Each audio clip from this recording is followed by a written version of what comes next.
Selamat datang kembali di channel Ota Mega TV. Kali ini Mimin akan kembali melanjutkan alur cerita Kembali dari Dunia Dewa part ke-35.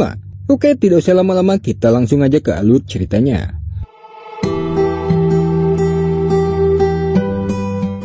Di part sebelumnya, setelah gagal mendapatkan perahu langit dalam pelelangan, Dewi Haitang meninggalkan ruangan pelelangan. Di sisi lain, ketuamu langsung mengetuk palunya setelah tidak ada yang menawar lagi, menandakan pelelangan perahu langit dimenangkan oleh King seharga 8 juta batu dunia bawah. Selamat Tuan Muda, Anda mendapatkan barang terfavorit. Bagaimana cara pembayaran yang Anda inginkan? Cash atau kredit? Tanya ketuamu kepada King. Soal ini, aku tidak menggunakan kedua metode ini. Soalnya, aku tidak memiliki begitu banyak batu dunia bawah, jawab King. Mendengar itu ketuamu kembali bertanya, tidak mempunyai begitu banyak batu dunia bawah? Maksudmu kau tidak memiliki batu dunia bawah yang cukup untuk membayar perahu langit? King membenarkan perkataan ketuamu, akan tetapi King mengatakan ia tetap akan membayar perahu langit, tapi dengan pertukaran pil obat yang harganya setara.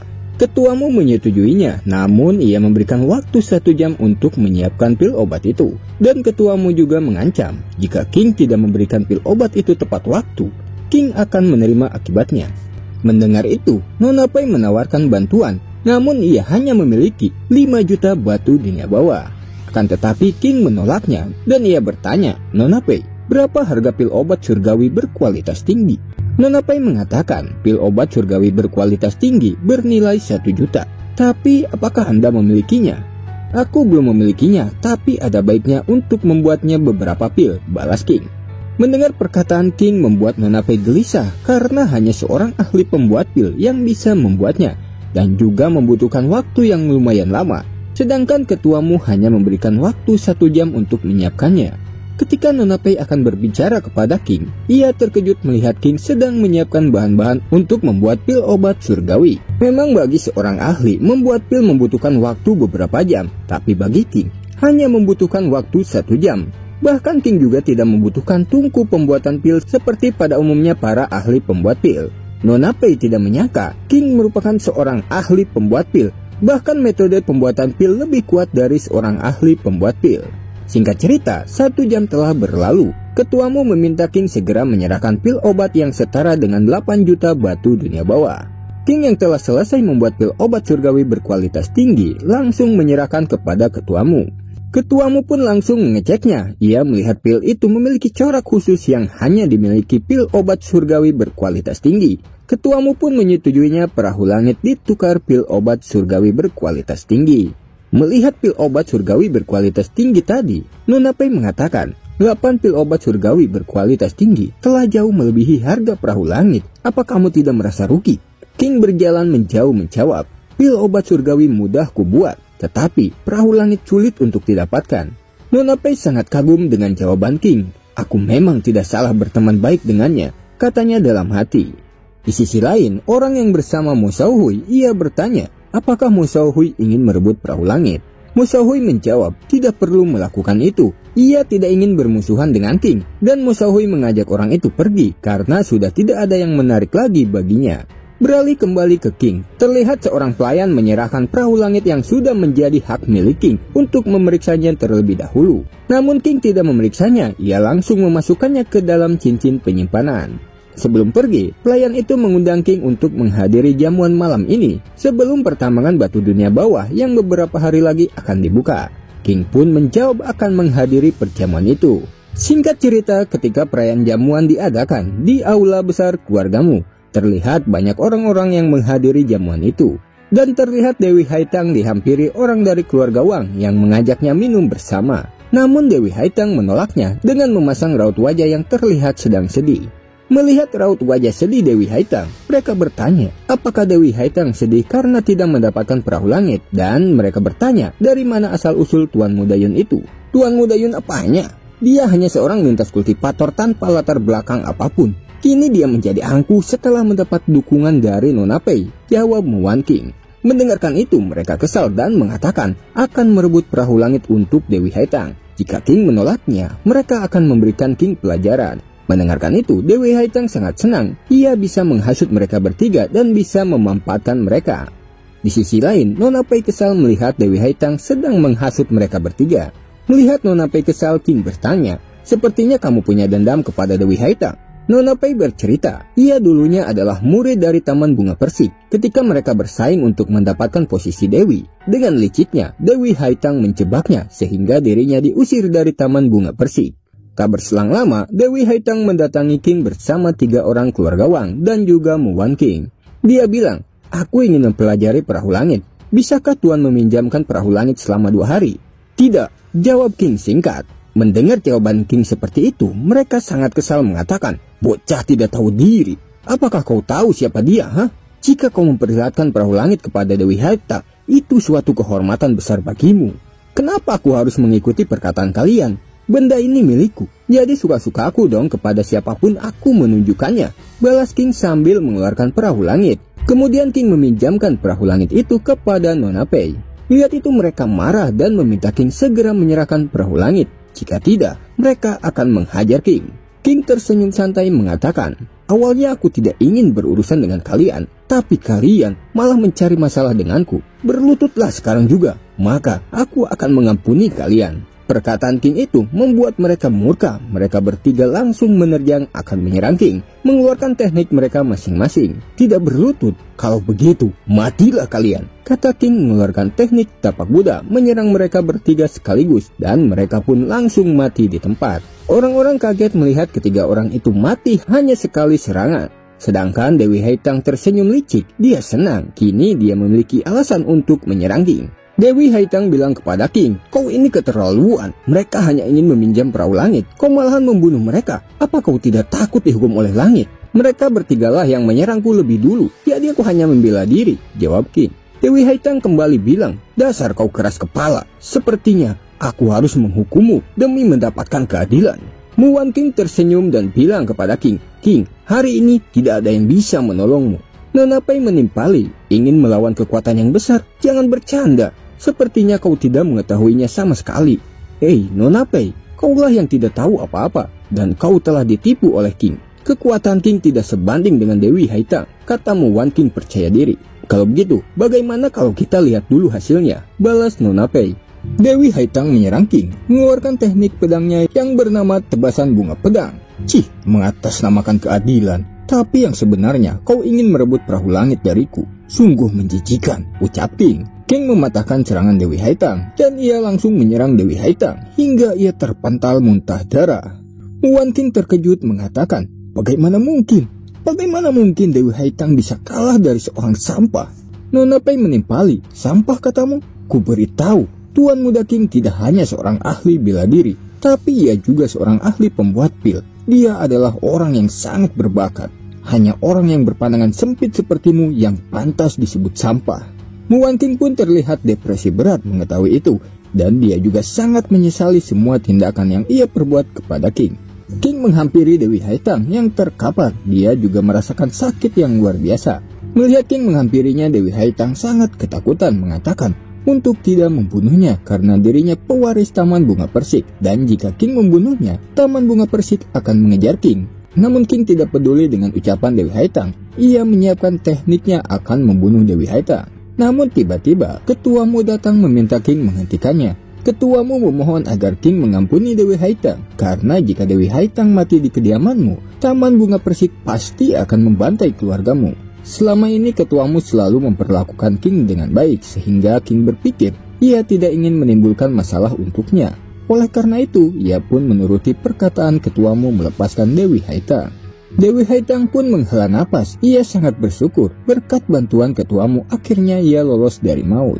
Namun King tidak melepaskan begitu saja. King bilang, "Jangan senang dulu, karena tindakanmu sebelumnya kau harus memberikanku 10 juta batu dunia bawah sebagai kompensasi." Apa? 10 juta batu dunia bawah? Kata Dewi Haitang kaget. Ia juga merasa sedang diperas. King kembali bilang, "Kau hanya punya 2 pilihan, memberikanku 10 juta batu dunia bawah atau nyawamu." Dewi Haitang pun sudah tidak punya pilihan lain selain memberikan 10 juta batu dunia bawah. Jika tidak, ia akan mati. Namun ia hanya bisa memberikan 5 juta batu dunia bawah kepada King karena ia hanya membawa segitu. Dan Dewi Haitang mengatakan sisanya akan menyusul. Setelah itu King berterima kasih atas jamuannya malam ini kepada ketuamu. Dan karena sudah larut malam, King dan Nona Pei pun langsung pergi. Beberapa hari pun berlalu, terlihat sebuah cahaya kuning melesat ke atas langit bersamaan dengan bunyi yang menggelegar, menandakan pertambangan batu induk dunia bawah telah terbuka. Orang-orang berbondong-bondong segera memasuki pertambangan batu induk dunia bawah. Beralih ke istana dunia bawah, terlihat Yu Jingqiu sedang melihat layar yang memperlihatkan pertambangan induk batu dunia bawah yang telah terbuka. Di sini diketahui tujuan sebenarnya Yu Jingqiu, kenapa di part sebelumnya dia mengundang para kultivator alam Yingbian ikut dalam pertambangan batu induk dunia bawah. Ternyata di dalam pertambangan itu yang terdapat harta karun yang hanya bisa dimasuki kultivator alam Yingbian, tidak kurang atau tidak lebih dari alam Yingbian. Dan dia juga telah memerintahkan Taman Bunga Persik dan Sekte Kasyapa mengirimkan ketua yang berada di alam kekosongan untuk menjaga pintu masuk. Dan ketika mereka keluar, mereka akan dipaksa menyerahkan harta yang mereka dapatkan.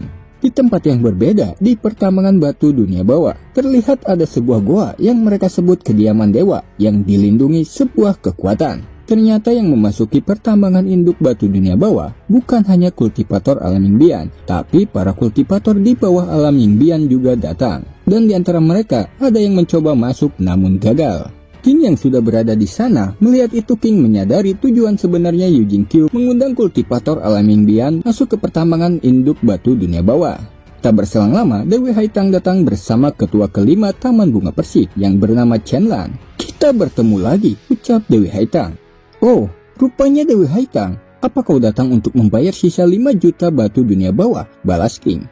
"Kurang ajar, berani-beraninya kau memeras seorang dewi dari Taman Bunga Persik," kata Chen Lan kesal. Karena ada perlindungan ketua Chen Lan, Dewi Haitang mengatakan King harus membayar 2 kali lipat rasa malu yang King berikan kepadanya. Di sisi lain, Mo Xiaohui yang sudah ada di sana juga, ia mengira King sedang dalam situasi yang berbahaya. Ia pun berniat melindungi King.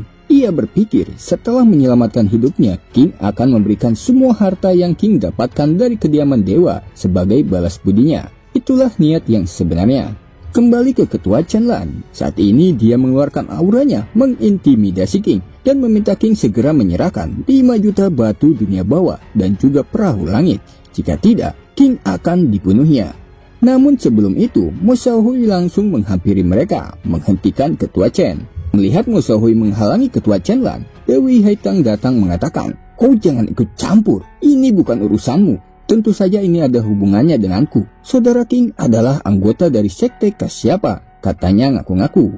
Dan kemudian Mo Xiaohui bilang kepada King, selama King berjanji mau menyerahkan semua harta yang didapatkan dari kediaman dewa ke sektenya, maka sektenya akan melindunginya. Tentu saja ia menolaknya karena King tidak butuh perlindungan dari siapapun. Mendengar jawaban King, Mo Xiaohui kaget dan Mo Xiaohui kembali mencoba untuk meyakinkan King dengan mengatakan tanpa perlindungan Sekte Kasyapa, King pasti akan mati. King kembali menolaknya. Ia juga mengatakan ia tidak mau melakukan sesuatu demi orang lain dan ia juga tidak takut dengan ancaman ketua Chen Lan. Mo Xiaohui pun pergi karena King terus-menerus menolak tawarannya. Karena tidak ada yang menghalanginya lagi, ketua Chen langsung menyerang King dengan niat membunuh. King juga mengeluarkan tekniknya sehingga benturan kekuatan dahsyat pun terjadi. Kepulan asap menyelimuti King dan ketua Chen Lan. Melihat itu, Dewi Haitang berpikir King pasti akan mati terkena serangan kuat ketua Chen. Namun begitu asap yang menyelimuti mereka berdua menghilang, King terlihat baik-baik saja tanpa terluka sedikit pun. Sedangkan ketua Chen seluruh tubuhnya penuh dengan luka. Dan kemudian ketua Chen langsung ambruk di tanah dan mati.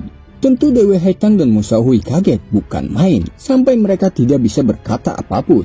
Dan lagi, Mo Xiaohui yang telah meremehkan King, ia berkeringat dingin ketakutan. Sedangkan Dewi Haitang sangat ketakutan luar biasa hingga seluruh tubuhnya gemetaran berkeringat dingin. Karena King menghampirinya dan dia pun terus-menerus memohon agar King mengampuninya. Dia juga bilang ia bersedia menjadi pemuas nafsu King. King menolaknya dan mengatakan ia sangat jijik dengan Dewi Haitang. Ketika King akan membunuh Dewi Haitang, tiba-tiba ledakan energi di pintu masuk kediaman dewa melesat ke langit, menandakan pintu kediaman dewa telah dibuka. Para kultivator alam impian pun berbondong-bondong segera memasuki kediaman dewa. Di ledakan energi itu terdapat tulisan Shu. Melihat itu, King menyadari kediaman dewa itu merupakan peninggalan dewa Su Yuan. King pun segera bergerak ke sana dan meninggalkan Dewi Haitang yang tertuduh. Merasa King telah melepaskannya, Dewi Haitang sangat senang dan berniat akan membunuh King suatu hari nanti. King yang mendengar perkataan Dewi Haitang langsung menyerangnya dan Dewi Haitang pun langsung mati. Melihat King akan masuk ke kediaman dewa, Mo Xiaohui kaget dan orang yang bersamanya juga bilang, apa dia gila? Kediaman dewa hanya mengizinkan kultivator alam impian yang masuk. Barusan saja dia membunuh Chen Lan yang seorang kultivator alam kekosongan dalam sekali serangan. Pasti basis kultivasi dia lebih dari itu. Jika dia masuk secara paksa, maka dia akan terbunuh oleh segel pembatas di depan gua itu. King yang sudah berada di depan pintu kediaman dewa, ia diserang oleh segel pembatas itu. Namun King bisa menghindarinya. Kemudian King mengeluarkan pedang surgawinya, lalu menyerang segel pembatas. Dan beberapa saat kemudian segel pembatas itu terbuka. King pun segera masuk ke sana. Musawi dan kakek tua itu kaget melihat King bisa membuka segel pembatas. Sedangkan orang-orang yang melihat King bisa masuk, dengan percaya diri, mereka pikir mereka juga bisa memasukinya. Namun itu tidak seperti yang dipikirkan mereka. Mereka diserang segel pembatas hingga mati. Musawi pun segera memasuki kediaman dewa. Ia tidak ingin harta yang ada di dalamnya diambil oleh King. Dan mentok lagi nih. Sambil nunggu chapter terbaru, mari kita menonton ulang manhwa The Last Hero. Tunggu video selanjutnya tetap di channel Otamega TV.